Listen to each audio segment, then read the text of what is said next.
அதுக்கு வந்து சாய்ஸ் இங்க ஒரு நல்ல பொசிஷன்ல இருந்திருப்பாங்க, மேரேஜ் ஆகி அங்க போய் செட்டில் ஆகும்போது.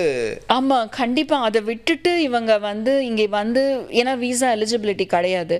ஸோ இவங்களோட அங்க லோக்கலா வேற எங்கேயும் வேலைக்கு ஜாயின் பண்ண போகவே முடியாது. பாசிபிலிட்டி பாசிபிலிட்டி இதுக்காக தான் நான் என்ன சொல்றேன்னா, அவங்க ப்ரிப்பேர்டா வரணும்.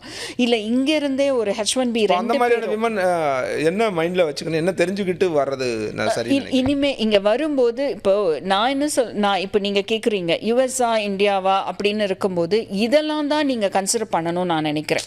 சரி, ரெண்டு பேரும் ஒரு நல்ல கெரியர்ல இருக்கீங்க. It's not only for the financial gaining அப்படி ஒரு எபிலிட்டின்றதை விட அதையும் மீறி இப்போ ரெண்டு பேருமே ஒரு இடத்துல இருக்கீங்க, ஈக்குவலி they are like careerல இருக்கீங்க.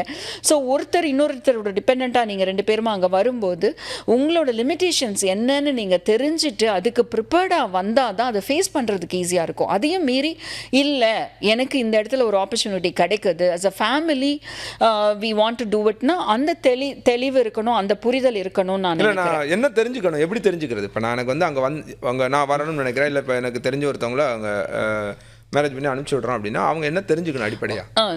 இன்னொன்று இருக்குங்க, மேரேஜ் பேஸ்டுமே நிறைய நமக்கு ஃபேமிலிஸுக்கு வந்து அவேர்னஸ் வேணும். அது இதில் வந்து நான் ஜென்ரலைஸே பண்ணலை. 1000 பேர் கல்யாணம் பண்ணி வரீங்க, 10,000 பேர் வரீங்கன்னா எல்லாரும்லாம் அப்படி இல்லை.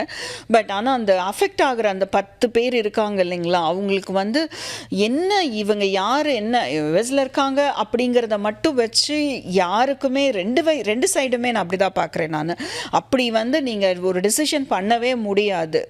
கண்டிப்பா நம்ம எப்படி முன்னாடி பண்ணோமோ அந்த அளவுக்கு தெளிவா இவங்க யாரு, இவங்களுக்கு என்ன மாதிரியான ஒரு வேலைகள் இருக்குன்றதெல்லாம் தெரிஞ்சுட்டு தான் இவங்க போகணும். ஒரு கேஸ் வச்சுக்கலாம், ஒருத்தர் மேரேஜ் ஆகுது, அவங்க டிபெண்டன்ட் விசால அவங்க ஒரு போயிட்டு ஒரு 6 மாசத்துல டிபெண்டன்ட் விசா எடுத்து இவருக்கு அனுப்பிச்சு விட்றாரு, இவங்க வர்றாங்கன்னு வச்சுக்கலாம். உள்ள வந்துடுறாங்க, அவங்களுக்கு அங்க என்ன மாதிரியான சேலஞ்சஸ் இருக்குன்னு கேட்குறேன். முதல்ல ஃபர்ஸ்ட் வந்து ஒரு 3-4 வருஷத்துக்கு நீங்க வேலை பார்க்க முடியாதுங்கிறதுல நீங்க ப்ரிப்பேர்டா இருக்கணும், மென்டலி ப்ரிப்பேர் ஆகணும். கண்டிப்பா இந்த காலகட்டத்தில் படிக்கிற ஆப்ஷன் இருக்கு.